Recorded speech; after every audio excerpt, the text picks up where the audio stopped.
当了他情人3年，年年都会亲手做一个蛋糕陪他一起过生日。他总是在吹灭蜡烛的时候亲上我的唇，说不知道什么时候能娶到我。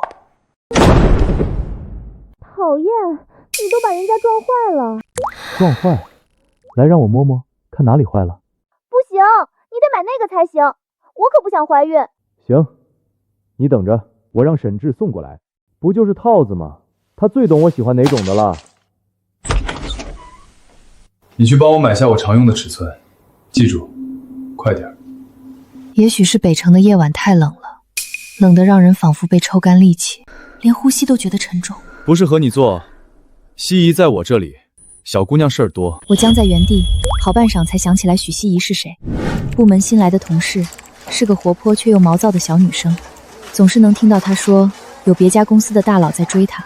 她说起这些时总是满脸甜蜜。我对小女生的恋爱并不感兴趣，却没想到那人会是周渝北。其实周渝北追过去每一任时都是如此，轰轰烈烈，像是这辈子都认定了那个人，但新鲜感永远不会超过3个月。他还年轻，你注意一点，别像上次那个女孩。她不一样，我在你心里到底是个什么坏人形象啊？小姨心思单纯，和她在一起我很开心，这次大概和以前不会一样了。蛋糕坏了，记得让人扔掉，就是可惜了。蛋糕是我亲手做的，周渝北不喜欢太腻的，所以奶油很少。水蓝色的蛋糕顶部是黄色的星星，就像16岁时周渝北总是缠着我要的小海星，如今就像是一滩烂泥摔在地上。我们认识9年，每一次生日他都不会缺席。最后我并没有如他所愿去给西怡买套子，借口身体不适让跑腿给他送来。这么多年了，你也该找一个人好好安稳下来了。你这么好，喜欢你的人肯定不会少，到时候可得让我把把关，免得被人骗了。一阵冷风吹过，我的眼眶干涩生疼。我听懂了他的意思，点了点头。周渝北转身进屋，我转身离开，像2条不再相交的线，慢慢走回公寓。我一个人吃完了家里作废了的5个蛋糕，这些蛋糕都仅仅是因为某个小细节不够完美，就被我放在一旁。然而最完美的那个已经成为了垃圾。饿久了又暴食的后果就是半夜趴到马桶上吐得昏天暗地。公寓的灯坏了，一直没找人修。这间公寓是周渝北给我选的。我的公司其实离这有点距离，但是周渝北希望我能离他近一点。我从来没有拒绝过他的任何要求。那时他刚失恋，虽然他并没有多爱那个女孩，却总是喜欢拿失恋的名头来跟我撒娇。我知道他享受我在夜里因他一通电话连睡衣都没来得及换就去找他时的紧张，也喜欢我在听到他要追一个女孩时脸上流露出的难过。他乐此不疲。我曾以为这其实就证明周渝北是喜欢我的。去年那晚的意外后，周渝北斩断了身边的一切红线，他常常拉着我缠绵，我们时常紧紧拥在一块，仿佛要把对方融进自己的骨血。我们会缩在一块，看着狗血的爱情片，即使周渝北满脸不屑，却一次都没在中途离开。我以为1年的时间足够他喜欢上我了，却忘了周渝北是个自私的人，怎么会甘愿被人束缚住一生呢？我漫无目的的开始收拾东西，收到最后，发现自己能装进行李箱的没有多少。这间公寓里面的一切都是周渝北按照自己的喜好添置的，而我心甘情愿的让他融入我的生活，左右我的选择，让自己遍体鳞伤。咽下苦涩，我给老板打去电话，谈起辞职后，老板语气激动，现在公司人员紧缺，他自然不愿意放任最有潜力的员工离开。可我也不知道自己哪来的决心，坚决的要走。他没办法，最后只得同意。沈志啊，你好好考虑一下吧，经理这个位置我先给你留着。被工作压榨的心像是被一股汪泉浸润，可我要走的想法不会因此停留。来到北城是为了周渝北，现在离开也是因为周渝北。我从来就不是一个有远大志向的人，只想和自己喜欢的人在一起。现在这个愿望无法实现了，我也没了留下来的理由。可是我要去哪呢？当初决心放弃临城期望的大学，和周渝北一起来了北城，一待就是6年。现在回去，爸妈肯定要担心的。想起曾经的信誓旦旦，和爸妈不舍担忧的目光，泪水怎么也止不住。我倒在床上哭，电话却响了起来，是我关系很好的同事。小沈之，我中了去新疆旅游的票，可是我要去找我男朋友啊，你替我去吧。平复好心情后，我想了想，独自一人奋斗的这2年，我没怎么给自己放过假，嫌少的休息时间也都被周渝北剥夺走了。去旅游，看看风景，好像也不错。好啊，谢谢你小桃，我过2天找你拿票。把行李寄回去的时候，我给爸妈打了电话，说我过几天打算回老家的时候，我其实有些忐忑。可妈妈什么都没问，她声音有些哽咽。好孩子，在外面吃了不少苦吧？回来就好，到时候妈妈给你做你最爱吃的糖醋鱼。小沈志啊，是真的打算回来，不过去了。心里流淌着久违的暖意，我点了点头，又说了句再也不来了。在公寓躺了2天，我像是要把这2年的觉补回来。手机响了，我以为是同事催我去拿票，打开却是周渝北的电话。这2天我没再联系周渝北，一条消息，一个电话也没有，还以为这辈子我们都不会再有联系了。他的嗓音沙哑，不似以往那样懒懒的。你的兔子落我这了。想了想，我才记起他说的兔子是什么。少年时期，我皮肤薄，不管夏天还是冬天，我的鼻尖和脸颊两边总是红彤彤的。周渝北笑，我像兔子。那只兔子玩偶是发生关系那天晚上，周渝北随手买的，本来准备给我当生日礼物。他说像我便欢喜的要命。我偶尔太忙，不能随时去到他身边，就把兔子放他那，要他当做我陪在他身边。我看着被收空的公寓，开口扔了吧。周渝北哑了会，像是不相信般。你说什么？他知道我有多宝贝，那只兔子我也知道。我曾一度将它当作我暗恋到头的定情信物，可这一切终究是一场美梦。现在梦醒了，你要是不喜欢就扔了吧，我这没地方放。我顿了顿，才想起来好像没跟他说过我要回去的事。周渝北嗤笑一声，你内裤那么多，怎么连只兔子也放不进去？不是，我马上要走了，那只兔子是多余的，你扔了吧。你要走？去哪？去多久？周渝北语气有些急。你怎么都不跟我说一下？没事，我可以给你送过去，好歹也是你喜欢的玩偶，丢了多可惜。只是小姨不喜欢，我怕她误会你。不用了。我的声音有些重，其实我已经有些生气了。我要回去，回老家，不回来了，那只兔子我也不要了。你要是不想扔，就随便吧。那边久久没再说话，等我有反应，电话已经挂断了。我叹了口气，睡意被打断，起床简单收拾了下，准备去找同事拿票。哎呀，真的不用谢，还得多亏你帮我去了呢，不然我还不好跟别人交代呢。同事摆摆手，不舍得拉着我。你真的要走啊？不回来了？我会想你的，多联系，以后来我家乡玩联系我，我带你好好逛逛。我笑了笑，将小蛋糕递给他，转头撞进满眼阴沉的周渝北眼里。他沉着脸，不知他有没有听到我们的话。我错愕间，许希怡已经扑到了他的怀中。亲爱的，你不知道今天工作多么难熬，你一定要好好补偿我。尚且年轻的女孩总是活力满满，眼眶里的纯真让人怜惜。周渝北也不例外，他摸了摸许希怡的头发，眼里是我从未见过的宠溺。一张苦瓜脸。好了，带你去吃你爱吃的那家，明天休息，你想怎么玩都可以。看吧，一位索取的人也是知道如何爱人的。他好像真的跟以往的女孩们不一样，至少我能看出周渝北在面对他时是真的很放松。我没必要自讨没趣，与同事告别后准备离开。哎，姐，一起去吃饭啊！你这次离开了我们以后就见不着了。许希怡过来挽着我，一副和我很亲近的模样，仿佛和我是关系很好的朋友。可只有我发现了女孩眼里的敌意，那种敌意在以前抱有幻想的我面对周渝北的前女友时也出现过。同是女人，我当然明白她在怀疑我和周渝北的关系。我看了看周渝北，没想到他还有翻车的一天。他也看着我，漆黑的眸子看不清情绪。我推了推，笑道：还是算了吧，不熟，没必要。我没说这个不熟的是谁，但明显许希怡松了口气。她面露不舍，姐，你马上要上任经理了，为什么要走啊？我不信他真的关心，却也顺着他的话往下说，让他安心。虽然我并不知道他在担忧什么，周渝北为了他已经早早跟我划清界限了。说实话，我一直不太喜欢这儿，离开也好，这里也没什么值得我留下的理由。你也要加油呀，你挺适合这里的。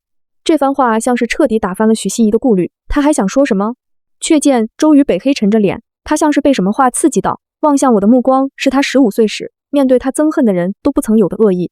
那你还真是脆弱，或者说你本就与这里格格不入，山鸡永远无法变成凤凰。与其说不喜欢这里，不如说是你臆想多年，却发现自己根本配不上这里。啪！周渝北的话被我一掌堵在口中，他愣愣地捂着脸，好半晌，他忽然回过神来，无措地看着我。周渝北大概忘了是18岁的他求我和他一起去北城的。第一次见周渝北时，他15岁，跳级来我们班上时，他因出众的外貌和年纪小被女生们格外关照。但这种情况并没有持续太久，他孤僻又浑身是刺，扎向那些对他流露善意的人。我自是不敢靠近他，我自幼性子温吞，随遇而安惯了，不会主动去接近任何一个不稳定因素。我和他好长一段时间没有过交流。小镇上的高中没有校服，逐渐有人发现周渝北每天穿的都不重样。直到后来大家知道他家很有钱后，才有人慢慢反应过来，他大概是看不起我们这里的人，觉得没必要和我们交流。他开始被人莫名针对，先是他的试卷总是被人藏起来，后来他的课桌里慢慢散发出臭味。他从来不作声，不反抗，只懒懒地看一眼，完全没有自己被孤立的自觉。直到后来，那些人不满意他的反应，将年纪小的他堵在巷子里，矛盾上升到了肢体。他每天脸上都带着伤，刚开始那些人还会担心他父母找来，后来见似乎他们都不关心他后，更加变本加厉。当我在路边捡到满身是血的他时，我买的饭团下到了地上，他以为是我要给他吃，哆嗦着手捡起来，剥开，放到嘴里。他吃得狼吞虎咽，我呆呆地看着。等他反应过来时，我已经盯着那个我花了2个星期零花钱买的超豪华版饭团哭出了声。他皱眉想开口，先吐出一口血。我瞬间不敢再哭，强忍着悲伤把他送到医院。没见过力气那么大的女生。他在我背上意识不清地嘀咕着，他身上冷极了，我有些害怕，声音哽咽，喂，你多跟我说说话，别睡啊。那天晚上天上也没几颗星星，夜晚下我每一步都走得很艰难，却怎么也没把他放下来。他忽然笑着，怎么那么怕我死了？我老实的点头，他却沉默了。我以为他不会再说话，他却沙哑着问我，为什么怕我死了？当时的我不明白他问这个的意义，放在任何一个人身上，我都不会见死不救。可他固执地想得到答案，每一个字都像是硬生生从破碎的喉间掰出来一样。我吓得哇哇大哭，你别死啊，马上到医院了。他住院到痊愈期间，没有人来看他。那晚过后，周渝北依旧孤僻沉默，却唯独对我一个人不再冷漠。那之后，只要他课桌里再出现什么垃圾，我都会提出来丢到恶作剧的人脸上。我们成了朋友，我是他唯一的朋友，一直持续到现在，我依旧是他最好的朋友，也只是朋友。他家里人从来不关心他，直到他父亲死到只剩他一个儿子，他才被重视。18岁那年，得知自己即将被接到北城时，周渝北一天没去上课。我在我们常去的那个废弃公园里找到他时，他把自己缩在一块。单薄的少年一向是我心里最柔软的那处。我心疼，问他怎么了，他却问我是不是已经想好要报哪所大学。我不知道他问这个的原因，但还是诚实的点头。我不愿意离家太远，我也从来没想过要离开。可那天我鬼使神差地抱住了他。但是没关系，你去哪我就去哪，我不会让你一个人的。我曾以为自己是周渝北的救赎，是我将孤僻冷漠的周渝北从深渊里拉了出来，却没想到我的心软让自己步入另一个深渊。对不起，我不是这个意思。周渝北无措地想要道歉，我没给他机会，当着他的面删除拉黑了他所有的联系方式，转身离开。这下他们两个都不用担心了。周渝北想过来追我，被许西怡拉着不放。周渝北，你什么意思？你过去我们就完了。他终究没有追上我。坐上飞机时，我恍然想起自己第一次坐飞机，我紧紧地握着周渝北的手，对未来没有任何憧憬，满脑子只有紧紧地抓住眼前的人。而现在，我看着窗外无际的云海和连绵的雪山，这一次没有任何人，我只为我自己。同事没跟我说这次旅行还有一个人。当我打开民宿房门时，差点撞上眼前的男人。他腰间只系着一条浴巾，宽肩窄腰。我抬头，与他还沾着湿气的腹肌只有1指之隔。我们两个都愣住了。砰！我把门用力关上，以为自己走错了。我已经过了看到男人身体会脸红的年纪，可是耐不住对方身材实在好。我准备离开时被叫住，男人探出头，拿着衣服挡住自己的身体，脸上还透着薄红。原来这趟旅行是同事和他表弟一起，他忘了和我们两个说。旅馆已经没有多余的房，幸好这间有2个小房间。我有点晕车，此刻已经没有力气再去纠结这些问题，推着行李走了进去。我叫江奇安，我住在这间。江奇安有些局促，看起来完全没有和女生单独相处的经历，本就显小的娃娃脸上写满了害羞，整得我也有些尴尬。介绍了自己的名字之后，就进了房间。我没有什么旅游经验，没做攻略，走到哪算哪。清澈蔚蓝的赛里木湖，森林画卷中的伊犁，人间仙境喀纳斯，这里没有压迫的紧张感，生活节奏随心而来，实在太过惬意。我本以为会有些尴尬的相处，也没如预料中到来。江奇安很有分寸，从来没有让我感到不舒服的地方。他会在清晨做好早餐，每当我打开房门时，他的笑会和第一缕阳光同时出现，笑着说早安。姐姐，我做的有点多，你帮我吃一点吧。我被他的笑闪到眼睛，迷迷糊糊地拿起桌上的料理，好吃。没想到你还会做饭。江奇安不经意间露出的手表，我曾在周渝北的橱窗里见过，起码6位数起步。他乖乖巧巧地坐着，眼里似乎没有忧愁，一看就是哪家的小少爷。我咬了口面包，没想到我同事这么有钱。真的吗？我家里人都不吃我做的饭，你喜欢的话，午餐我们一起吃吧。他看起来很开心，像是第一次得到认可一般，但我觉得大概是他们家有厨子，就没人特地去尝他做的。江奇安眼睛亮晶晶的，像只小狗，我没忍心拒绝。后来几天，我们渐渐熟悉起来，没有行程安排的时间，我们会一起去超市买做饭需要的菜品，我们口味出奇的一致，购物非常顺利。他做菜时，我就在旁边帮忙。吃完饭后，我们会坐在一块看电视，偶尔一起出门。太阳太大，我就会收获一顶贵的出奇的帽子。你戴着吧。我不用。江启安躲着我的手，笑得很开心。为什么不要？姐姐你嫌弃我。我知道他在开玩笑，却也不再推拒。江启安总喜欢叫我姐姐，不过他确实比我小2岁，叫姐姐也没错。可他除了在语言上，好似从来没有把我当成年长者一样。他很照顾我，开车出去时，车上总备着晕车药，开再远也不喊累，不换人。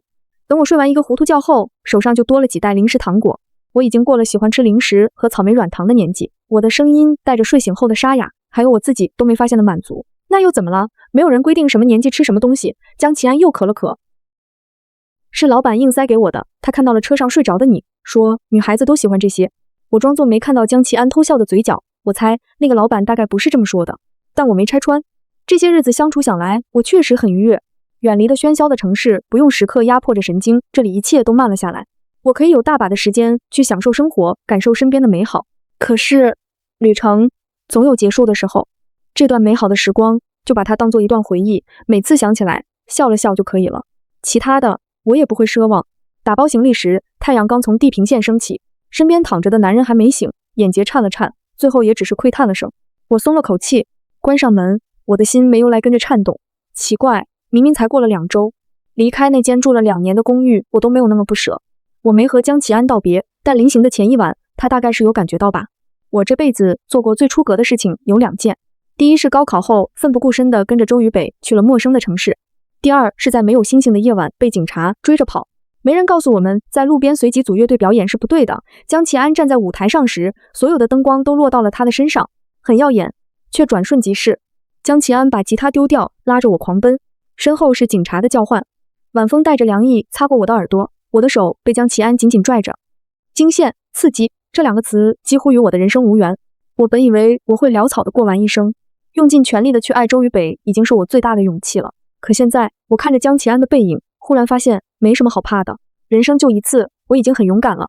我以为第3件出格的事情是与认识不到2周的男人接吻，其实不是的。人是情绪动物，兴奋占据我的大脑的那一刻，我的行为全靠本能支撑了。江启安呼吸炽热，他的吻并不轻松，烧得我脑中一片空白。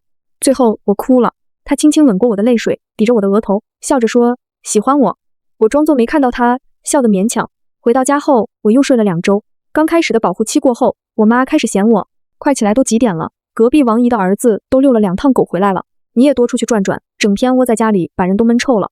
我也不恼，抱着我妈啃，哎呦妈妈，我哪里臭了？臭了也是你女儿，你赖不掉的。我妈被我逗得又恼又笑，瞪着我，好了，给我找一个乖女婿回来，我才不缠你。现在出去转转。我自知理亏，连忙收拾好出门，免得我妈再让我去相亲。其实父母都知道我和周渝北的事情，他们虽然不在明面上说，可多多少少都想我早点走出来，他们只想让我幸福。老实说，我已经很久没有再想起周渝北了，只是对于相亲谈恋爱实在是再没了兴趣，能躲一刻是一刻吧。晚上出门买酱油时，我接到了一个陌生电话，没来得及细想，我直接接通了。那边没有说话，只听浅浅的呼吸，我就已经知道是谁了。暗骂一声，我准备挂断。沈志，别挂。周渝北的嗓音有些沙哑，我下意识地抬头看天，乌云密布，要下雨了。你换号码了，为什么不告诉我？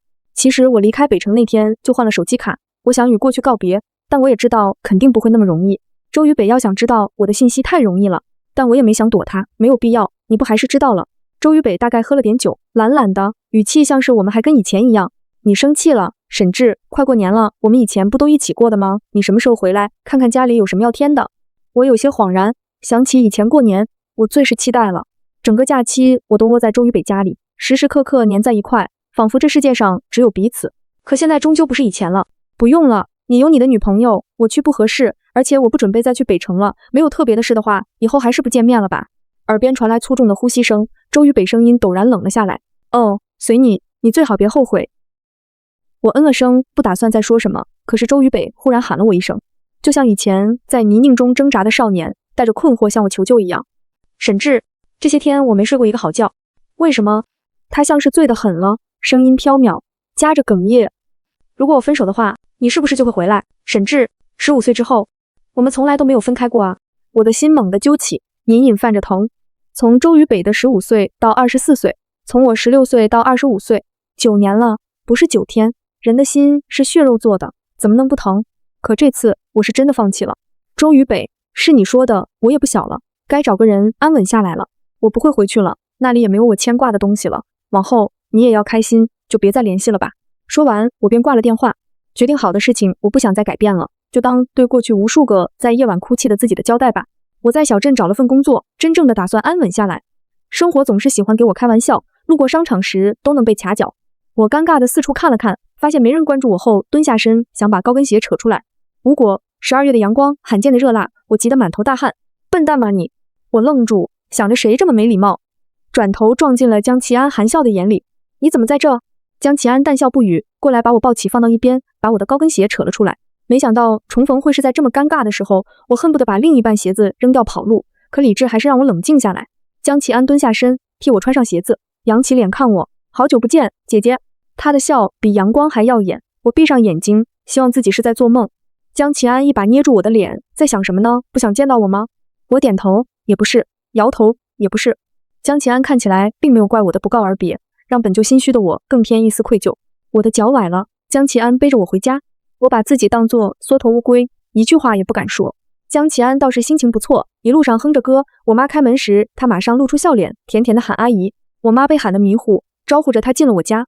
谢谢阿姨，我是小沈志的朋友。我都没发现江奇安手里提着的礼物，他一包一包的递给我妈，礼貌的让我妈合不拢嘴。哎呀，你说来就来了，还带什么礼物？真是的，刚来这边不怕啊，让这丫头多带你逛逛，她闲得都快发霉了。妈，我连忙捂嘴，却见江奇安挑了挑眉。好啊，阿姨，我父母不在身边，还想着小沈志会不会不想我来呢？他说的可怜，我妈马上心疼了，留他吃饭，拍着我的背给我使眼色，让我以后多带他玩。我一脸问号，不是，也没说江奇安是个怎样的绿茶小狗啊。我算是见识到了讨大人喜欢的小孩是什么样的，江奇安就是个典型的例子。嘴甜懂事，经常唬得我妈相见恨晚，在我家混得风生水起，比我这个亲生的地位还要高。我咬牙切齿地拉着他进了房间，打掉他好奇的手，问道：你到底想干嘛？江奇安翻着我小时候的照片，眼睛亮晶晶的。姐姐，你小时候好可爱啊，但是为什么要吃泥巴啊？啊！我看到相册里一张我穿着裤衩扒拉泥巴往嘴里扔的照片，瞬间红温，一把躲过相册，摁着他。别岔开话题，你怎么来了？还老是往我家跑，老实交代，有什么目的？江奇安收起了笑容，他直直地看着我，眼里似有水汽。我瞬间心软，却被他拉住手。为什么不告而别？我找了你好久啊。我张了张嘴，不知说什么。我们本就是露水情缘，也许是那时氛围太好，等清醒过来，荷尔蒙褪去，一切都会回到正常轨迹。只是看到江奇安的脸，我的心还是会不由自主地跳动。算了。江奇安忽然笑了，我的心猛地揪起。他直直地看着我，抬头吻了上来。既然姐姐胆子小，那我就再勇敢一点，让姐姐相信我的爱吧。这次别再跑了。江奇安说着动听的情话，眼里的不安却那么明显，我心软得一塌糊涂，伸手攀上他的肩，我主动加深了吻。好。江奇安呼吸一滞，动作都停了，像是不敢相信般。我捏了捏他的手，怎么不继续了？他脸上又浮现薄红，我有些好笑，明明是他先开始的，他却脸红了。两个身躯靠近的时候，楼下响起我妈的声音，不是故意打扰啊，先下来吃饭，等会凉了就不好吃了。江奇安唰地跑了出去，留我一个人凌乱。阿姨，那个我也会做饭，以后我做给你吃啊。我没想到会再见到周渝北，他从来不是一个愿意付出时间做多余的事情的人，可他还是来了。他愣愣地站在马路对面，看着我和江奇安拉着的手，红了眼眶。江奇安拽得更紧，笑眼里藏着敌意。姐姐，他是谁啊？我从恍然中醒过来，漠然地看了眼周渝北，以前的朋友。哦，以前的朋友啊。周渝北快步过来，我才看清他的模样。其实也就半年没见，他变了很多。他以前从来不会让自己眼下藏那么多乌黑，也不会这么久不刮胡子。他变得颓废，像是生活不能自理一般。你要回来，就是为了他吗？周渝北笑着，眼底却没有一丝开心。有些事情确实应该讲明白了。我拍了拍江奇安的手，示意他先回去。江奇安有些犹豫，但还是乖巧地走了。有什么事给我打电话，我就在那边。他指了指路边的蛋糕店，小跑过去。糟糕的心情被他治愈，我露出了笑容。这一切被周渝北看在眼里，他嗤笑一声：怎么，你喜欢上他了？你之前不是最喜欢我了吗？这么轻易就变了？沈志，我真是小瞧你了。我望着周渝北泛红的眼眶，那里曾经盛着我整个青春期的悸动与疼痛，而今再看，却像隔着一层磨砂玻璃，模糊而遥远。是啊，我喜欢他。我平静地回答，甚至微微笑了笑，承认喜欢江奇安的事实，并不是什么难为情的事。虽然我在心里总是会说，那我也喜欢小猫小狗，喜欢一切对自己好的人，但你说错了一点，他不是什么小奶狗。我脑海中浮现江奇安在晨光中做早餐的样子，在赛里木湖畔小心护着我，怕我滑倒的样子，在警察追来时紧紧牵着我的手奔跑的样子，还有刚才明明醋意翻腾，却还是乖乖去蛋糕店等我的样子。他是会尊重我、珍惜我的人。我的声音很轻，却字字清晰。他是在我难受时第一时间发现，在我开心时比我还开心的人。周渝北的脸色一点点白下去，嘴角扯出讥诮的弧度，说白了就是舔狗呗。沈志，你什么时候这么肤浅了？喜欢这种……他的话被突然响起的手机铃声打断。周渝北瞥了眼屏幕，眼神微变，忽然提高了音量。对，我是来找沈志了，我们早就分手了。许希怡，我的事不用你管。他说话时紧紧盯着我的眼睛，像是想从中捕捉一丝一毫的波动。我只是静静地看着他，心里那片曾经因他而惊涛骇浪的海，此刻平静无波。他挂了电话，空气陷入一种诡异的沉默。远处传来蛋糕店风铃的清脆声响。果然，我轻轻开口，打破这令人窒息的沉默。你的爱情保质期永远是有限的，无论开始时多么轰轰烈烈，最终都一样。每一个女孩都打破不了这个结局。周渝北像是被针刺了一下，猛地抬头。不是，我跟他是因为你。他的辩解苍白无力。你离开之后，我才发现自己早已经爱上了你。我们回北城，回到从前的生活，可以吗？我们之间再也不会有别的女人。他的声音很急，只是我也不想多听他说什么。最终，他说的每一个字都消散在风中。看到我是那么的决然，之前自信我会因为他的示好而回心转意的自信，现在都没了。他颓然地垮下肩膀，眼神里带着一种我不曾见过的迷茫和挣扎。沈志，周渝北，我打断他，声音里没有怨恨，也没有留恋，只有彻底的释然。都过去了，我珍惜我们相识的9年，但现在我有我的新生活，希望你别再来打扰我。我转头看向路边的蛋糕店，落地窗后，江奇安正拿着一块小蛋糕，像小孩一样偷偷朝我示意，脸上是温暖明亮的笑容。我的眼睛看着他，他也看着我，仿佛整个世界都不存在。他还在等我，我做出不经意的样子，对周渝北说：祝你以后还能遇到爱你如命的女孩。说完，我没有再看他，转身朝着蛋糕店，朝着那个会用亮晶晶眼睛叫我姐姐，会因为我一句喜欢就偷偷开心好久，会让我重新相信爱情的人走去。阳光洒在身上，暖融融的，就像我的大暖男。我知道，这一次我走向的是光，是温暖，是属于我自己的崭新而安稳的未来。身后，周渝北独自站在原地，身影被拉得很长，终于到最后什么也没给那个人留下。我走向蛋糕店，玻璃门上的风铃随着我的推动发出清脆的叮咚声，像是为我新的人生奏响序曲。江奇安立刻站起身，手里还宝贝似的捧着那块提拉米苏，眼睛亮亮的看着我，小心试探：姐姐，没事吧？他身后的玻璃窗外，周渝北的身影依旧僵立在原地，像一座被遗忘的孤岛，逐渐被川流不息的人群和车流模糊了轮廓。但我没有回头。没事，我摇摇头，对他露出一个真心的笑容，伸手很自然地接过他手里的蛋糕，给我的。江奇安用力点头，耳尖有点红。看你刚才好像有点不开心，听说甜食会让人心情变好。挖一小勺送入嘴里，可可粉的微苦和奶油的香甜恰到好处的融合，的确抚平了心底最后一丝波澜。我抬眼看着眼前这个比我小2岁，却总在细节处给我无限温暖和尊重的男人。很好吃，我轻声说，然后顿了顿，补充道：他是我以前喜欢了很久的人。江启安微微一怔，随即眼神柔软下来。他没有追问，也没有表现出任何不快，只是伸出手，轻轻擦掉我嘴角沾到的一点奶油，动作温柔的像是在对待一件珍宝。哦，他应了一声，然后很认真的看着我的眼睛。那现在呢？现在还喜欢吗？他的直接让我心头一颤，但我没有躲避他的目光。我的男孩是吃醋了，不喜欢了。我回答的斩钉截铁，没有一丝犹豫。早在他说我女朋友怕冻着的那一刻，就已经彻底不喜欢了。刚才只是为那段漫长的时光做一个正式的告别。江启安安静地听着，然后忽然咧嘴一笑，那笑容像拨云见日的阳光，瞬间驱散了所有残留的阴霾。那就好，他像是松了口气，又带着点小得意，孩子气地拉起我的手。那告别完了，沈小姐现在可以全心全意接受我的追求了吗？我预定了超难订的餐厅，据说夜景超棒。我被他的笑容感染，也忍不住笑起来。看你表现啊！是，保证完成任务。他立刻挺直腰板，还配合地敬了个礼，然后紧紧握住我的手，他的掌心温暖而干燥。我们牵着手走出蛋糕店，晚风拂面，带着小镇特有的宁静气息，一切都是那么的美好。我却不知道，一个针对我的阴谋正在慢慢靠近。夕阳将我们的影子拉得很长，交织在一起，走向霓虹初上的街道尽头。我知道，关于周渝北的那一页已经彻底翻了过去。他曾是我青春里最浓墨重彩，却也最疼痛的一笔，但终究不是我的归宿。而身边这个会因为我一句喜欢就开心好久，会在我需要时默默守护，会用全部热情和真诚温暖我的男人，才是我想要握住的实实在在的未来。灯光渐次亮起，照亮我们前行的路。这一次，我的手被紧紧攥着，每一步都走得踏实而坚定。妈，我们今晚不回家吃饭，晚点再回。我跟江启安一起去了他说的餐厅。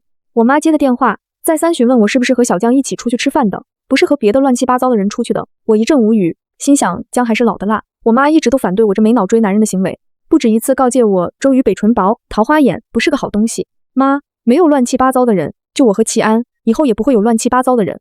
阿姨放心吧，我和姐姐出来吃饭，晚点就回。江齐安见我无奈，直接接了我的手机与我妈说。我感觉耳尖都红了，尤其是我妈还在电话那头大声说，是小江啊，那阿姨就放心了，你们玩，晚点不回来也可以的。我捂脸接过手机，都不敢去看一直笑眯眯看着我的男孩子。我的妈啊，你是多怕你女儿我嫁不出去了？我还是要脸的好吧。这是一家西餐厅，有悦耳的小提琴音乐，我们的桌子还是靠窗的，我能看到窗外的江景。晚餐的氛围比想象中还要美妙，江景璀璨，琴声悠扬，对面的江齐安眼神专注，谈吐风趣。我们分享着美食，也分享着彼此生活中的趣事和感悟。也是到这时候，我才知道，原来同事他们家男生多女生少，从小到大，他们家里的男孩子就被练就尊重女生的本能。我们点了一支红酒，那支红酒口感醇厚，后劲却不小。不知不觉间，我的脸颊开始发烫，眼前的灯光和江齐安的笑容都变得有些朦胧而柔软。姐姐，你好像有点醉了。江齐安的声音带着笑意，隔着桌子传来，像是裹了一层温暖的绒毛。我摇摇头，想证明自己很清醒，却差点把脑袋晃到桌面上，只好老实承认是有一点点。这酒真好喝。他低低的笑出声，招来侍者结账，然后起身绕到我身边，小心的扶我起来。那我们回家好不好？这一刻，我觉得他的声音好像有魔力，会蛊惑人。好，我借着他的肩膀勉强站稳，身体有些发软，大半重量都倚靠在他身上。男孩的手臂坚实有力，稳稳地环住我的肩，让我感到无比安心。回去的路上，我几乎是一直窝在副驾驶座里昏昏欲睡。车窗外的流光溢彩变成模糊的色块，飞速后退，耳边只有车子平稳行驶的微弱噪音和江齐安偶尔转头看我时轻柔的呼吸声。好像没过多久，车停了，他绕过来，打开车门，微微弯腰。姐姐，我们到家了。到家了，真好。我迷迷糊糊地点头，想自己下车，腿却使不上力。下一秒，天旋地转，我整个人被打横抱了起来，只能下意识地搂住他的脖子，把发烫的脸埋进他带着清冽气息的颈窝里。我发出无意义的一语，感觉他抱着我走得平稳而快速，隐约听到他和我妈妈低声交谈了几句，然后是上楼的脚步声，门被轻轻推开。他动作极轻地将我放在柔软熟悉的床上，替我脱掉鞋子和外套，拉过被子仔细盖好。被窝里是阳光晒过的味道，和我常用的那款柔顺剂的淡淡香气。我舒服地喟叹一声，几乎立刻就要沉入黑甜的梦乡。就在我意识即将彻底涣散的那一刻，唇上忽然传来一阵温热而柔软的触感，带着小心翼翼的珍惜，又似乎压抑着某种汹涌的情感，短暂却深刻地烙印下来。紧接着，耳边传来一声极轻极沉的呢喃，气息灼热，带着难以言喻的复杂情愫。姐姐，我爱你。那声音太轻，像羽毛拂过我心间。我开始在思考，我什么时候和同事的表弟早已经认识了吗？他为何给我一种把感情压在心底很久很久的感觉，就像是承载了无数个日夜的寻觅与等待。我的醉意朦胧，思维迟缓，无法捕捉这句话隐藏的深意，只觉得心口像是被什么东西轻轻撞了一下，泛起一丝微酸而悸动的涟漪。宿醉的后果就是我第二天醒来，头还很不舒服。姐姐酒量不行啊，红酒也能喝醉，喝杯解宿醉的蜂蜜柠檬水。我有点尴尬地挠了挠头发，立刻跑进卫生间洗漱去了。等我洗漱完毕出来，就得到了一杯蜂蜜柠檬和一块三明治。好孩子，沈志不会喝酒，以后喝醉了就去酒店住，别回来吵我和他爸。好孩子，明白吗？我妈那笑容活脱脱一给潘金莲做介绍的王婆那样。妈，你在胡说什么？此刻的我很想被逐出家门，太丢脸了，我不想做这个家的女儿了。我吃完早餐就进屋准备换身衣服，隐约听到我妈在那苦口婆心地问江启安，孩子，你跟我女儿还没确定关系，你这也太慢了。我跟你说，昨晚上你就该实锤了，这不是我亲妈，这得是江启安亲妈。这些天我都被我妈指使着带江启安出去玩，这一度让我感到疑惑，明明从前周瑜北也来过我家，我妈可从来没有那么欢喜的招呼过。不大的小城被我们玩了又玩，我都觉得无趣了。江启安还是乐此不疲的，对我妈说的每个地方都很感兴趣。我出去买个东西，江启安，你不用跟着我，我想去便利店买东西。年生虫随时要跟着我一起出去的样子，这次我有点生气的勒令他不许跟着。江启安做出委屈的小表情，在一旁，姐姐不喜欢我了，姐姐要始乱终弃了。有那么一刻，我真的被戳中了心弦，但还是坚决不要他跟着。我们家到路口也就几十米的距离，就有一个便利店，在便利店买了我需要的东西，出门右拐，不用几分钟也就回来了。可是我买完东西往家里走的时候，迎面开来一辆面包车，小村里经常会有车子出入，并不奇怪。奇怪的是，那车子朝着我越来越靠近。待我发现不对的时候，我只能惊慌地拨通江启安的电话，来不及说什么，人就被突然停在我跟前的车子吓到了。车子里下来3个戴着棒球帽和口罩的男人冲向我，我拔腿就要跑，可那些人动作更快，我被绑了，口袋里装着拨通了江启安电话，却无法告诉他自己出事的手机。喂，姐姐，姐姐，你在哪里？接通电话后，江启安连续几句问话都没得到我的回音，似乎意识到我出事。白色面包车，4个陌生人朝着江城方向，前面坐着4个男人，我只能用最大的声音告诉江启安我被抓的事实。车子停了下来，我刚刚告诉江启安的话，无可避免地被前面坐着的绑匪听到了。一个身穿白色背心，脸上还有刀疤的男人愤怒地下车。该死的，你拨通了电话！男人凶狠地从我口袋里抢走手机。我不知道江启安此时有多着急，只听到电话里他焦急的声音：你们要多少钱？立刻放了他！绑匪不为所动，只是恶狠狠地挂了电话，手机就这样被没收了。绑匪不知道用了什么方法，一路畅通无阻，开了不知道多久的时间才停了下来。我被揪出来的时候，立刻就被套了头套，一左一右2个汉子加持着我往前走。他们把我丢进一个屋子里，里面只有一张床和一张桌子，门窗都被封死了。我假装自己很害怕，钻在角落里闭着眼睛，耳朵却灵敏地听着周围动静。这里听不到都市的车子声音，却有独属于大山的虫鸣鸟叫。完了，这还是偏远大山里。我自己脑补了一段被卖大山里当媳妇，跑出去又被抓回来的戏。此时我听到屋外几个汉子的行动，应该门口有2个人，外头有1个，还有1个正在讲电话。抓到了，后面的钱呢？汉子似是与人交谈，拉下来是有人让他们抓我的。我知道我需要找回自己的手机，否则无法逃生。我被困在那间弥漫着霉味和尘土的屋子里，时间仿佛凝固了，恐惧像冰冷的藤蔓缠绕着心脏，但我强迫自己冷静下来。他们是为了钱还是别的？那个打电话要后续资金的声音，明确指向这是一场有预谋的绑架，背后有人指使。我不知道江启安听到了多少，他会不会来救我？他现在一定急疯了。还有我妈，如果她知道我出事，我不敢想下去。不知过了多久，外面传来一阵急促的脚步声和骚动，似乎还夹杂着几声短促的呵斥和打斗声。我的心猛地提到嗓子眼，是绑匪的同伙，还是……砰地一声，木门被从外面猛地撞开，刺眼的手电筒光柱扫了进来，我下意识地闭紧眼睛。姐姐，是江启安的声音，嘶哑，带着前所未有的恐慌和急切。我猛地睁开眼，逆着光看到他冲进来的身影，紧随其后的还有几名穿着制服的警察。江启安，我的声音带着哭腔，劫后余生的恐惧和庆幸瞬间淹没了我。他几步冲过来，甚至顾不上解开我手上的绳索，就先一把将我死死地搂进怀里。他的手臂收得那么紧，身体甚至在微微发抖。没事了，没事了，我找到你了。对不起，我不该让你一个人出去的。他的声音哽咽，充满了后怕和自责。警察迅速上前解开了我手脚的束缚，检查我的情况。江启安却像抱着失而复得的珍宝，久久不肯松开。你怎么找到我的？我靠在他怀里，汲取着令人安心的温暖，声音还有些发颤。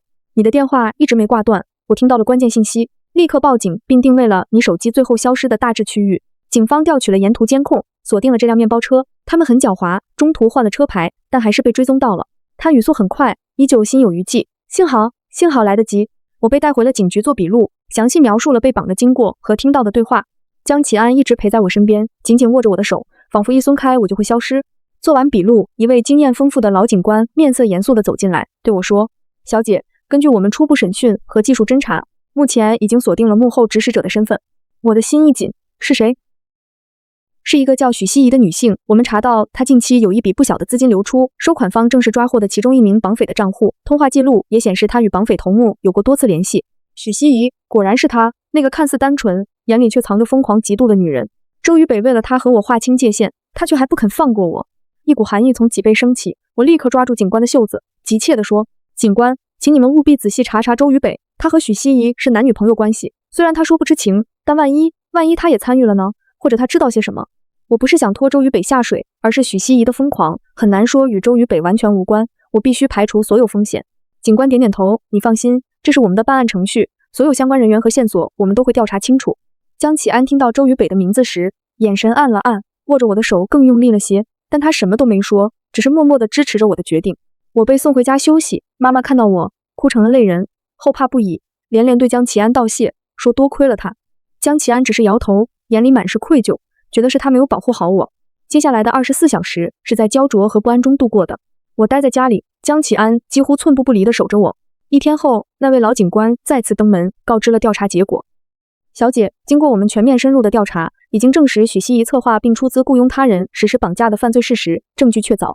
关于周渝北，警官顿了顿，我们详细调查了他的通讯记录、银行流水以及行程轨迹，没有任何证据表明他参与或知晓此事。审讯中，许希怡也一口咬定全是他一人所为，与周渝北无关。根据现有证据，周渝北确实是不知情的。我心里说不清是什么滋味。周渝北不知情，我该庆幸吗？可他招惹的女人却将疯狂的利刃对准了我。小姐，现在嫌疑人已被刑事拘留，案件即将移送检察院，我们想征求你的意见，是否要提起附带民事诉讼，坚决走法律程序追究到底。警官郑重地问我。我几乎没有犹豫，走，必须走法律程序。我的声音异常坚定。我深知许希怡这种人，我不去招惹她，甚至已经远离她，却因为扭曲的嫉妒心就能做出这种违法犯罪的事。如果这次不让她受到应有的法律制裁，难保她将来不会变本加厉，或者出来后再报复我或者我身边的人。我不能冒这个险，必须让她为她所做的一切付出代价。我深知对疯子的仁慈就是对自己的残忍，法律是保护我自己最有力的武器。警官表示理解和支持。好的，我们明白了，你放心，我们一定会将案子办成铁案。警官离开后，我长长的舒了一口气，感觉一直压在心口的巨石终于被移开了一些。江启安轻轻揽住我的肩膀，低声说，做得对，以后我不会再让任何人伤害你。绑架案的风波逐渐平息，但带来的阴影需要时间淡化。江启安更加细心地陪在我身边，带我散心，陪我聊天，用他的方式一点点驱散我心中的阴霾。我妈经过这次事件，简直把江启安当成了救世主，看他的眼神比以前更加炽热，恨不得立刻把我打包送给他。这天，家里突然来了2位气质非凡、衣着考究的客人。江启安一开门就愣了一下，爸妈，你们怎么来了？我顿时紧张起来，手足无措地站在江启安身后。江爸爸看起来严肃却不失温和，江妈妈则笑容优雅，眼神里充满了好奇和善意。他们手里还提着不少精美的礼品。叔叔阿姨好，我赶紧打招呼。我妈闻声从厨房出来，看到这阵仗也愣了一下，随即热情地招呼他们进屋坐。落座后，江妈妈笑着打量我，眼神越来越满意。这位就是小雅吧？常常听安安提起你，今天总算见到了，果然是个招人喜欢的姑娘。江爸爸也点点头，语气温和。这次的事情我们都听说了，让你受惊了。安安做得对，保护你是应该的。我被说的有些不好意思，连忙说，叔叔阿姨言重了，这次多亏了江启安。寒暄了一阵，江妈妈忽然拉着我的手，笑盈盈地看了一眼自家儿子，对我说，小雅，你别看我们家这小子现在看起来挺靠谱，他为了能名正言顺地靠近你，可是煞费苦心呢。我愣住了，疑惑地看向江启安，他脸上浮现出一丝罕见的红晕，眼神躲闪，带着点被戳破心思的尴尬。江妈妈继续说道，他呀，早就在他表姐，就是你那个同事小桃那里，把你的情况打听得一清二楚了，知道你性格好，长得漂亮，喜欢什么，讨厌什么，甚至知道你之前可感情不太顺利。我惊讶地睁大了眼睛，看向江启安，他表姐小桃。江妈妈忍俊不禁，她求着小桃帮忙创造机会，那次新疆旅行中奖根本就是她安排的，特意让小桃中奖，再转让给你，就是为了能有个自然的机会和你单独相处，又怕太唐突吓到你。这小子心思深着呢。我彻底惊呆了，转头看向江启安，脸瞬间红透了。所以那次旅行根本不是巧合，你表姐也知道，你们合起伙来骗我。江启安挠挠头，耳朵尖都红了，他握住我的手，眼神真诚又带着点恳求。姐姐，你别生气，我那次在公司楼下偶然看到你，就忍不住向我表姐打听了你。我是真的喜欢你，怕直接追求会被你拒绝，才想了这个笨办法。我只是想有一个能和你自然认识，让你了解我的机会。我不是故意要骗你的，后来发生的所有事，我对你的感情全都是真的。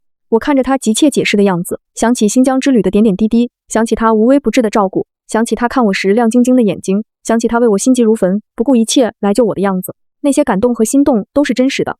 原来所有的巧合和缘分都是他的蓄谋已久。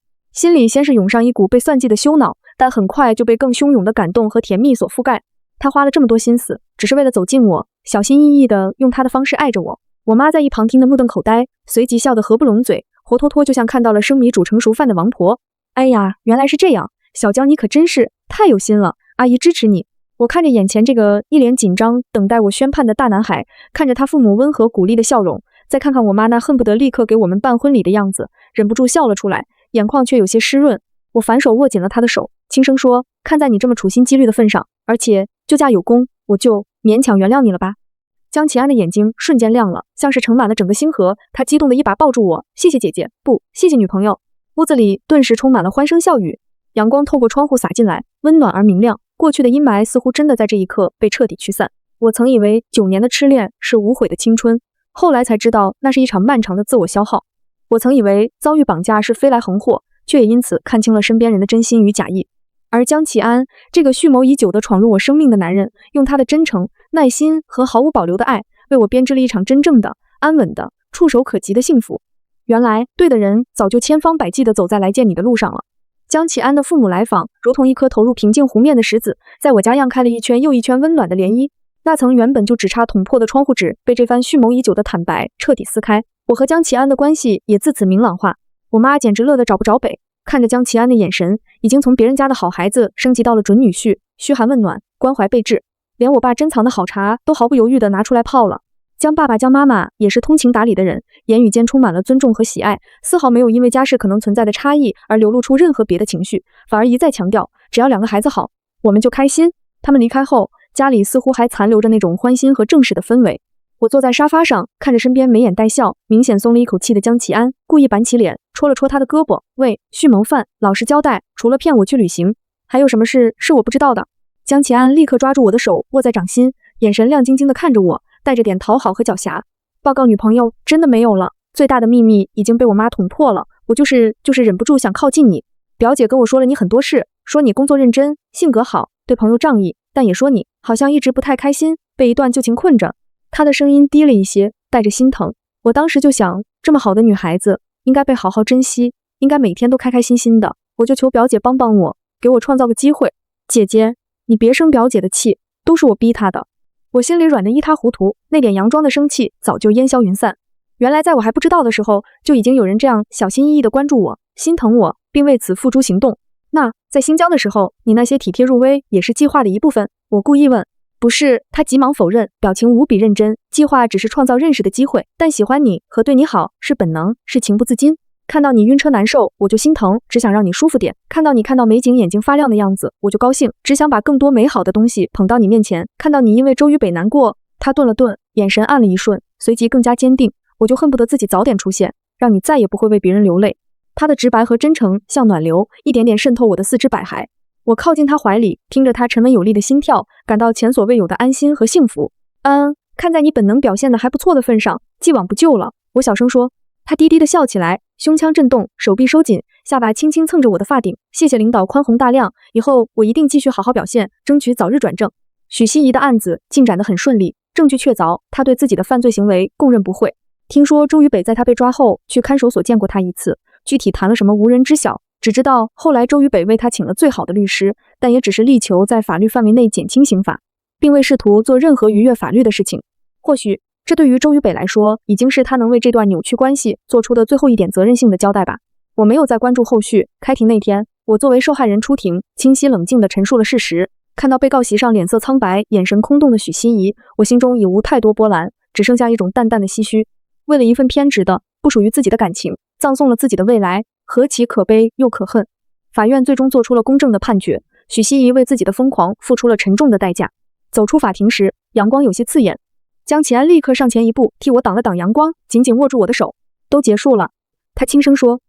都结束了。我回握住他，深吸一口清新的空气，真的感觉到所有的阴霾都已成为了过去式，生活重新回到了宁静而甜蜜的轨道。我和江启安开始了正式的恋爱，和之前那种朦朦胧胧、互相试探的暧昧期不同，确定了关系的我们更像连体婴一样，恨不得24小时都黏在一起。他会每天准时接送我上下班，即使我的新公司其实离我家并不远。他会在我加班时，带着保温桶装着他亲手做的饭菜跑来我公司，喂饱我再陪我一起工作。周末的时候，我们会一起逛菜市场，像一对小夫妻一样商量着买什么菜，然后回家他主厨我打下手，做出一桌可能不那么完美但充满爱意的饭菜，把我爸妈哄得眉开眼笑。我妈彻底成了江启安的头号粉丝，动不动就你看看人家启安，你多跟启安学学，仿佛我才是那个外来户。我爸虽然话不多，但每次江启安来，他都会拿出棋盘，两人杀上几局，气氛融洽。平淡的日子里充满了细碎的温暖，偶尔我们也会谈起未来。姐姐，等你这边工作稳定了，我想在北城也开一家分公司。江启安某天晚上送我回家时，在楼下抱着我，突然说道。我愣了一下，为什么？你家的根基不主要在南方吗？但我想离你近一点，也想在这里有我们自己的事业和家。他看着我，眼神温柔而坚定。你不用为难，不是让你离开叔叔阿姨，我们可以经常回来。我只是想给你一个更稳固的，属于我们2个人的未来。当然，这只是我的初步想法，还要好好规划。最重要的是尊重你的意愿。我的心被他的话烫得暖暖的，他不是一时冲动，而是在认真的规划着有我的未来，并且小心翼翼地考虑着我的感受。好，我笑着点头，我们一起规划。就在我以为日子会这样一直甜蜜下去的时候，一个不速之客再次打破了宁静。那天我下班稍微晚了些，江启安临时有个视频会议要开，让我在办公室等他一会儿。我独自走到公司楼下不远处的便利店买水，刚出来就被人拦住了去路。是周渝北，他看起来憔悴了很多，以往那种意气风发、玩世不恭的气质消失殆尽，眼里带着血丝，下巴上还有未清理干净的胡茬，整个人透着一股沉沉的颓败感。小沈志，他开口，声音沙哑。我下意识地后退了一步，警惕地看着他。周渝北，你怎么会在这里？自从绑架案后，我再也没有他的任何消息，也刻意不再去打听。我来看看你。他眼神复杂地看着我，里面有愧疚，有痛苦，还有一丝我不愿深究的挣扎。你还好吗？我很好。我的回答简短而疏离。谢谢关心，如果没什么事，我先走了。我男朋友马上来接我。我刻意提起男朋友3个字，希望他能知难而退。听到这个词，周渝北的眼神明显暗了下去，闪过一丝痛色。他苦涩地扯了扯嘴角。我知道他对你很好，我看到过几次，他接你下班。我没有说话，默认了。小沈志，他忽然上前一步，语气急切起来。对不起，真的对不起。我不知道许西依他会疯狂到这种地步，如果我早知道，我绝对不会。周渝北，我打断他，声音平静却带着不容置疑的力度。事情已经过去了，法律已经做出了判决，你道不道歉对我来说已经不重要了，我们之间早就结束了。在你为了许西怡让我去买裙子那天，或者说更早之前，就已经彻底结束了。我现在生活得很好，很幸福，不希望再被打扰。我的话像冰冷的刀子，切断了他所有的希冀和未尽之语。他愣在原地，脸色苍白，嘴唇动了动，却再也说不出一句话来。那双曾经让我迷恋又让我痛苦的眼睛里，此刻只剩下巨大的空洞和悔恨。我知道他或许是真的感到愧疚和后悔了，但有些伤害造成了就是造成了，有些过去了就是过去了。我的心很小，现在已经装满了一个人的温暖和阳光，再也装不下其他，尤其是那些沉重而灰暗的过往。这时，一辆熟悉的车子平稳地停在了路边。江启安从车上下来，他一眼就看到了我和周渝北对峙，或者说周渝北单方面纠缠的场面，脸色瞬间沉了下来，大步流星地走过来。他没有看周渝北，而是直接走到我身边，自然地揽住我的腰，将我护在他身侧，低头柔声问：“等很久了吗？没事吧？”他的到来像一道坚实温暖的屏障，瞬间隔开了所有的不愉快。我摇摇头，对他露出一个安心的笑容：“没事，我们走吧。”江启安这才抬起眼，看向周渝北。他的眼神很冷，带着清晰的警告和不容侵犯的意味，但没有说话，只是微微点了点头，算是打过招呼，然后便护着我转身走向车门。自始至终，周渝北都像一尊雕塑般僵立在原地，看着江启安以一种绝对保护者和拥有者的姿态将我带离。他或许终于明白，他彻底失去了什么，也永远失去了介入我生活的资格。坐进车里，江启安没有立刻发动车子，而是转过身，仔细地看着我的脸色。他有没有为难你？没有。我摇摇头，主动凑过去亲了一下他的脸颊，就是说了几句废话。我已经跟他说清楚了，以后他应该不会再来了。江启安的脸色这才缓和下来，他握住我的手，轻轻摩挲着我的指尖，沉默了一会儿，才低声说：“姐姐，我还是有点怕。”怕什么？怕你想起和他在一起的9年，怕你心软，怕你觉得我比不上你们那么长的过去。他难得的流露出不安和脆弱。原来在感情里，再自信的人也会有不安全感。我心疼又觉得有些好笑，反手与他十指相扣，认真地看着他的眼睛。江启安，你听好了，那9年对我来说更像是一场漫长的自我感动和消耗。直到遇见你，我才知道真正的喜欢和被喜欢是什么样子。是你让我觉得我被珍惜、被呵护、被毫无保留地爱着。过去早已是废墟，而你是我现在和未来所有的阳光和希望，没有什么比得上你，知道吗？他看着我，眼里的不安逐渐被巨大的惊喜和感动所取代，亮得惊人。他忽然轻身过来，深深地吻住我。这个吻温柔而缠绵，充满了爱意和释然。良久，他才松开我，额头抵着我的额头，气息有些不稳，声音却无比愉悦和坚定。知道了，姐姐，我爱你，我也爱你。车子缓缓驶离，汇入车流，后视镜里那个颓然的身影越来越小，最终消失在视野和过往的尘烟里。前方夕阳西下，霞光满天，预示着明天又将是一个好天气。我知道我的好天气已经在我身边了。周渝北的出现像一颗投入湖面的石子，短暂地打破了平静，但涟漪很快消散。看着他颓然消失在街角的背影，我心中竟奇异的没有泛起太多波澜。那些曾经撕心裂肺的痛苦、不甘和执念，真的在江启安给予的温暖和安全感中渐渐风化，变成了遥远而模糊的往事。江启安握紧我的手，指腹轻轻摩挲着我的虎口，像是在确认我的存在，也像是在抚平他自己那一瞬间的不安。他侧过头看我，眼神里带着小心翼翼的探寻。真的没事？我回以他一个无比安心和灿烂的笑容，主动轻身过去，在他唇角印下一个亲吻。真的没事，他现在对我来说，只是一个需要帮助时我曾伸出过手，但早已走散在路上的旧友，仅此而已。我顿了顿，看着他的眼睛，无比认真地说，而我的现在和未来，在这里，在你身边。江启安眼底最后一丝阴霾彻底散去，被巨大的喜悦和光亮取代。他低低地笑出声，那笑声愉悦而满足，重新发动了车子。好，回家。妈刚才发消息说炖了你爱喝的汤。日子继续平稳而甜蜜地向前流淌。我和江启安的感情在柴米油盐的日常中愈发深厚粘稠。他细心依旧，却不再是最初那种带着点试探和讨好的小心翼翼，而是变成了更自然、更融入彼此生活的体贴。我们会为周末谁洗碗而石头剪刀布，会因为我偷吃了他留作明天早餐的布丁而吵吵闹闹，也会在深夜相拥着看一部老电影，分享同一袋薯片。我妈对江启安的喜爱与日俱增，几乎到了丈母娘看女婿越看越有趣的最高境界。我爸虽然沉默，但每次江启安陪他下棋，听他聊起工作规划时，眼中流露出的赞许是瞒不了人的。就在我以为生活就会这样细水长流下去时，江启安之前提到的在北城开分公司的计划开始悄然提速。他开始频繁地往来于北城和我们的小城之间，有时是短促的1天来回，有时则会待上2、3天。每次回来，他眼底都带着疲惫，但精神却总是亢奋的。姐姐，选址初步定了几个地方，下次我带你去看看。今天见了2个猎头，聊了聊本地的人才情况，比想象中乐观。北城那边的政策比我们预想的还要好一些，爸说可以考虑加大投入。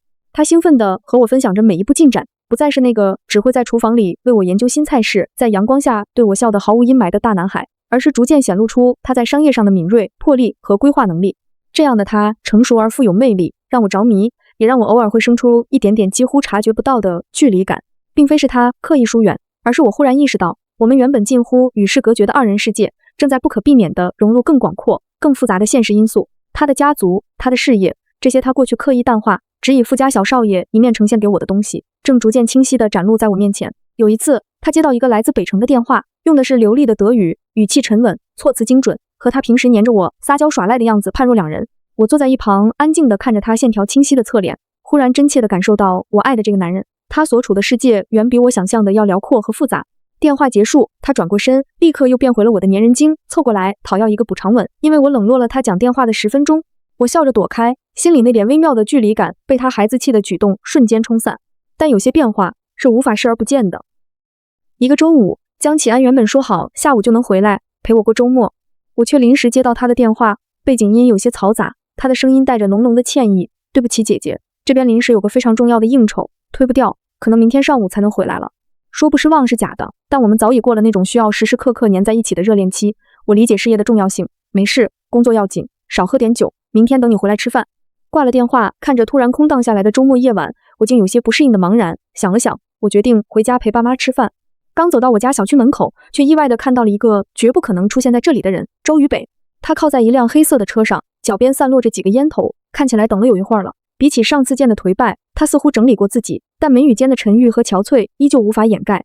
他看到我，立刻站直了身子，掐灭了烟，眼神复杂地望过来。我微微蹙眉，停下了脚步，心中升起警惕和一丝不耐。他怎么又来了？小沈志，他先开了口，声音比上次更沙哑了些。我没别的意思，只是想再来看看你，顺便跟你说声对不起。正式的，认真的。你的道歉我上次已经收到了。我的语气平静而疏离。周渝北，我们之间真的没什么可说的了，我过得很好，也希望你能放下过去，开始新的生活。我知道。他喃喃着，眼神有些空洞地望向前方。我看到你很好，他对你很好。他苦涩地扯了扯嘴角。我只是最近发生了很多事，忍不住会想，如果当初……没有如果，我打断他，语气坚决。周渝北，我们之间的问题从来就不只是许希怡，即使没有他，我们最终也会走到那一步，你心里清楚。他像是被我的话刺痛，猛地抬头看我，眼底翻涌着痛苦和不甘，最终却都化为了无力的灰烬。他沉默了很久，才哑声说，是我清楚，是我弄丢了你。这时，一道刺眼的车灯由远及近，猛地停在了我们旁边。我和周渝北都下意识地望过去，车门打开，下来的竟是本应在北城应酬的江启安。他的脸色在路灯下显得有些冷峻，目光先是在我脸上停留了一瞬，确认我无恙后，便沉沉地落到了周于北身上，那眼神带着清晰的敌意和冰冷的警告。齐安，我惊讶地出声，你不是说……应酬提前结束了，他大步走到我身边，极其自然地揽住我的腰，将我带入他的怀中，动作带着不容置疑的占有欲。他的身上确实带着淡淡的酒气，但眼神却清明而锐利。他看向周于北，语气冷淡至极。周先生，我以为我上次的态度已经表达得很清楚了，一而再地来打扰我的女朋友，这并非绅士所为。周于北看着江启安紧紧揽着我的手，脸色白了白，下颌线绷紧，似乎想说什么，但最终只是颓然地垮下了肩膀。他深吸一口气，看向我，眼神里带着最后的复杂难辨的情绪。抱歉，又打扰你了，我这就走，保重。他说完，没有再看江启安一眼，转身上车，发动引擎，黑色的车子很快汇入车流，消失不见。街边只剩下我和江启安，他揽着我的手臂依旧没有松开，甚至收得更紧了些。他怎么会在这里？江启安低头问我，声音里听不出情绪，但紧绷的身体泄露了他的不悦和紧张。我也不知道，我老实回答，我刚回来就在门口碰到他了。他说只是来道歉，道歉需要一而再再而三地找到你家门口来。江启安的语调微微上扬，带着明显的不信和醋意。我叹了口气，转过身，正面抱住他的腰，仰头看着他。江启安，你是在不相信我，还是不相信你自己？我的话让他愣了一下，他看着我清澈坦荡的眼睛，紧绷的神色渐渐缓和下来，眼底闪过一丝懊恼。他把我按进怀里，下巴抵着我的发顶，声音闷闷的，我只是害怕，姐姐，我怕死了，我怕你想起他，怕你心软，怕你觉得我比不上你们那么多年的感情。他又一次流露出了那种不安，我这才恍然，原来周于北的存在像一根刺，始终扎在江启安的心里。他所有的成熟、稳重、运筹帷幄，在涉及到我的时候，都会被打回原形，变回那个害怕被丢下、缺乏安全感的大男孩。我心里又软又疼，抱紧了他。傻瓜，我刚才跟他说没有如果，我的心很小，只装得下一个人。以前是他，但我已经走出来了，现在是你，并且只会是你，再也装不下别人了。9年又怎么样？比不上你在我身边的每一天都让我感到踏实和幸福。江启安，你对我有点信心好不好？他在我头顶轻轻叹了口气，手臂收紧，仿佛要将我揉进骨血里。对不起，姐姐，我不该乱吃醋，不该不相信你。他顿了顿，声音低了下去，我只是太怕失去了。那天晚上，我们依偎在沙发上，进行了第一次真正意义上的关于未来和信任的深谈。我告诉他，我理解他的不安，但希望他能对我们这段感情有更多的信心。我也坦诚了，看到他忙于事业时，自己偶尔会生出的那一点点距离感和渺小感。江启安听得非常认真，他紧紧握着我的手，眼神里充满了愧疚和反思。对不起，姐姐，是我忽略了你的感受。他吻了吻我的指尖，我忙着规划所谓的未来，却忘了最重要的 present 是你。我以后一定会注意，多和你沟通，让你参与到我的计划里来，而不是只跟你汇报结果。北城分公司的事，不是我一个人的事，是我们2个人的事。他也向我坦白了他的心结。我知道周于北对你意味着什么，那是你整个青春时代。我有时候会嫉妒他，嫉妒他那么早就认识你，拥有过你那么长的时间。我怕我做得不够好，怕比不上你记忆里的那段感情。我们第一次如此赤裸而坦诚地交换彼此内心最深的不安和脆弱，没有掩饰，没有逞强。这个过程并不轻松，甚至有些煎熬。但当我们把所有这些忐忑和顾虑都摊开在对方面前时，某种更深层次的连接和信任反而悄然建立起来。隔阂和猜疑在坦诚的沟通中冰消瓦解。那晚之后，我们的关系进入了一个新的阶段，更像是一对真正并肩同行的伴侣，而非只是沉浸在热恋甜蜜中的情侣。江启安果然如他所说，开始事无巨细地和我分享分公司筹备的进展，甚至会拿着2份办公室设计图问我更喜欢哪一种风格。周末他去北城，有时也会带上我，让我一起感受那座城市的节奏和氛围，而不是让我一个人在家等待。我也努力调整心态，更主动地去了解他的世界，阅读他推荐的商业杂志，试着理解他遇到的挑战和取得的成就。我发现，当我真正投入进去，那些曾经让我感到距离感的东西，反而变成了了解他另一个侧面的窗口，让我更爱这个成熟、专注、充满魅力的他。至于周于北，他再也没有出现过。后来，我从一个旧友那里隐约听说，他离开了北城，去了南方一个城市发展，似乎是真的决心告别过去，重新开始。我听到这个消息，内心平静，只愿他一切安好，各自天涯。时间过得飞快，转眼又到了我的生日。这次生日，我原本以为会和江启安简单度过，没想到他却神神秘秘地告诉我有一个特别的安排。生日当天，他开车带我去了北城，车子最终停在了一栋崭新的写字楼下。带我来这里干嘛？我好奇地问。江启安笑而不答，牵着我走进大楼，乘电梯直达顶层。电梯门打开，眼前是一个宽敞明亮、装修风格极具现代感和艺术感的空间，视野极佳。落地窗外是北城璀璨的城市天际线，但奇怪的是，办公室里空荡荡的，还没有任何办公家具。这时我更加疑惑了。江启安转过身，面对着我，从口袋里拿出一个小小的丝绒盒子，我的心跳骤然漏了一拍。但他没有跪下，只是打开盒子，里面并不是戒指，而是一把造型别致的黄铜钥匙。姐姐，生日快乐！他看着我，眼神温柔而郑重。这是我送你的生日礼物，这里是分公司准备开辟的一个独立设计工作室。我知道你一直喜欢设计，也有这方面的天赋，之前的工作只是为了生活而妥协，这个工作室是完完全全属于你的，你可以做任何你想做的项目，不用考虑盈利，只为你开心。我会是你第一个投资人，也是最忠实的客户。我完全愣住了，看着那把钥匙，又看看眼前空旷却充满无限可能的空间，巨大的震惊和感动汹涌而来，让我一时说不出话。你什么时候准备的？我的声音有些哽咽。筹备分公司的时候就在规划了。他微笑着，眼神亮晶晶的，带着一丝期待和忐忑。我知道你可能会觉得有压力，或者不想依附于我，但姐姐，我不是在给你一份工作，我是想给你一个平台，一个能让你尽情施展才华，实现梦想的舞台。我相信你，比相信我自己更相信你，这是我能想到的，送你最好的生日礼物。我的眼泪终于忍不住掉了下来。这不是昂贵的珠宝，不是浪漫的旅行，而是一份沉甸甸的基于深刻了解和全力支持的梦想投递。他看到了我内心深处未曾熄灭的火苗，并小心翼翼地用最尊重的方式为我添柴鼓风。他不仅爱我，还懂我，信我。我接过那把钥匙，紧紧攥在手心，金属的棱角割得手心微微发疼，却让我感到无比踏实和幸福。我扑进他怀里，紧紧抱住他。谢谢你，齐安，这是我收到过的最好的礼物。他抱住我，松了一口气，开心地笑了起来。你喜欢就好，以后江总就给设计师打工了。我们在空旷崭新的工作室里相拥，窗外是繁华的都市，窗内是我们共同启航的梦想。未来仿佛一幅浩瀚的画卷，正在我们面前徐徐展开。生日晚餐定在北城最高的旋转餐厅，氛围浪漫，美食当前。我和江启安聊着工作室的规划，心情愉悦而放松。餐至一半，服务生送来一瓶冰镇好的香槟，说是餐厅经理赠送的。我们并未多想，道谢后让服务生打开。然而，当服务生将金黄色的酒液倒入杯中时，我无意间瞥见不远处的一个角落，卡座里坐着一个有些眼熟的身影。虽然灯光昏暗，且那人侧对着我们，但我几乎可以肯定，那是许西怡的母亲。她怎么会在这里？而且，她似乎正目光复杂地看向我们这边，那眼神并非善意，带着一种冰冷的、审视的，甚至可以说是怨毒的意味。我拿着酒杯的手微微一僵，心底陡然升起一股寒意。许西怡不是已经在服刑了吗？他的母亲为什么会用这种眼神看我们？江启安察觉到了我的异样，顺着我的目光看去，眉头也立刻皱了起来。他显然也认出了那位妇人，气氛瞬间变得有些微妙和凝滞。方才所有的温馨浪漫，仿佛被这突如其来的偶遇蒙上了一层说不清道不明的阴影。许西怡的母亲，她出现在这里，是巧合吗？那双充满怨念的眼睛，又预示着什么呢？我们的未来似乎并非全然坦途，但无论如何，我知道，只要身边的人是江启安，只要我们的手紧紧握在一起，就有勇气面对任何未知的风雨。我深吸一口气，压下心底的不安，转头对江启安露出一个安抚的笑容，轻轻举起了酒杯。过去的阴影或许会偶尔投射，但我们的生活终究要向前看。餐厅里悠扬的钢琴声仿佛瞬间被隔绝在外，我的世界只剩下徐母那双冰冷怨毒的眼睛，那眼神像淬了毒的针，无声无息地刺过来，带着令人心悸的寒意。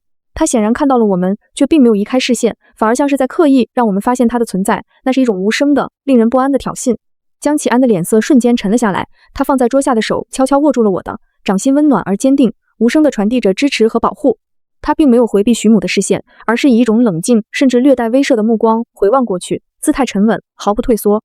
许母与他对视了大约10几秒，最终率先移开了目光，端起面前的酒杯，微微侧过头去，仿佛刚才那充满敌意的凝视只是我们的错觉。但他周身散发出的那种冰冷和压抑的气场，却依旧盘桓在那处角落，像一团不祥的阴云。他怎么会在这里？我压低声音，手心有些发凉。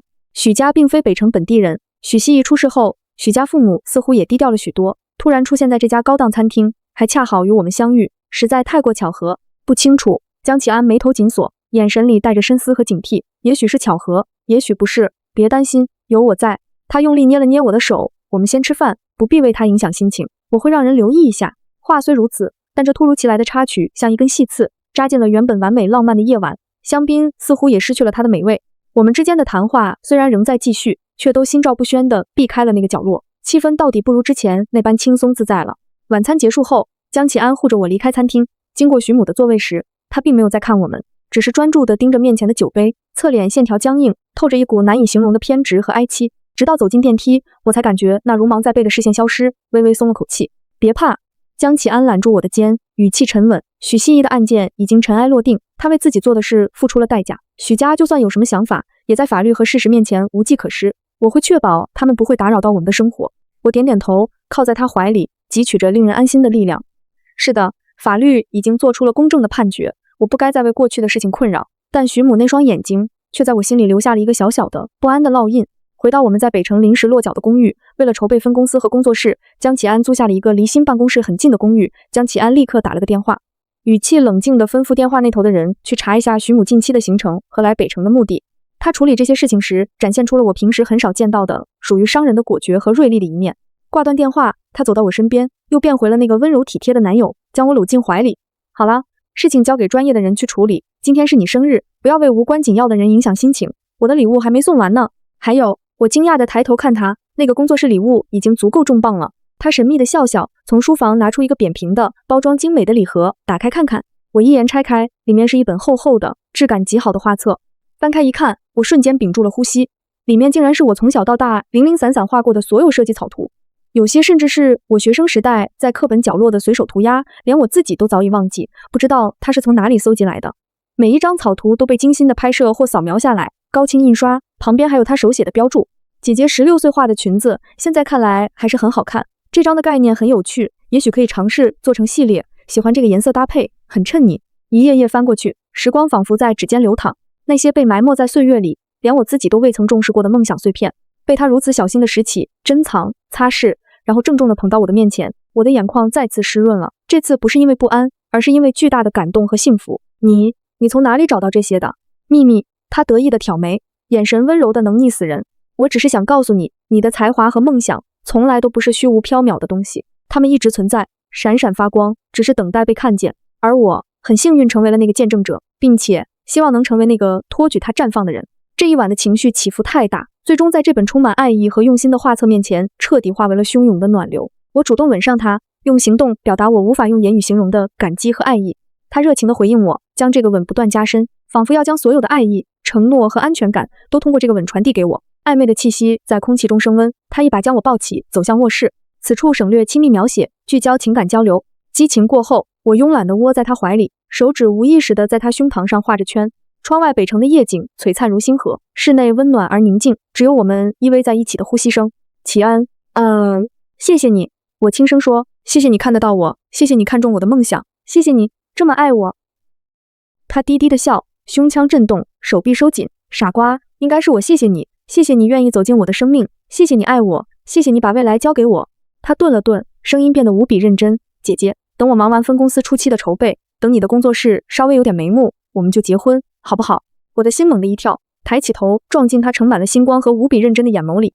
没有正式的跪地，没有华丽的辞藻，就在这样亲密无间的时刻，他提出了共度一生的邀请。没有犹豫，我笑着点头，眼泪却不争气的滑落。好。他欣喜若狂，深深地吻住我，仿佛要将这个承诺烙印在彼此的灵魂深处。接下来的日子，我们两人都变得异常忙碌。江启安全身心投入到分公司的组建中，招聘团队、洽谈业务、应酬往来，经常忙得脚不沾地。而我在巨大的感动和动力驱使下，也开始全力规划我的个人工作室。虽然他说不用考虑盈利，但我却憋着一股劲，想要做出成绩，证明他的眼光没有错，证明我自己值得他如此巨大的投资和信任。我给自己定下了第一个小目标，完成工作室的装修设计和第一个小型系列的设计稿。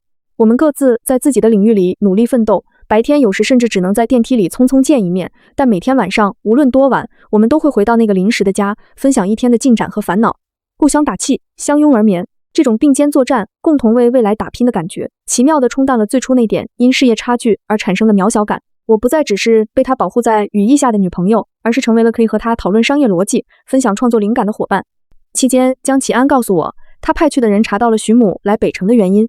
他的一位远房亲戚病重，他前来探望。那天在餐厅遇到我们，确实有巧合的成分，但也确实向人打听过江启安和我的情况。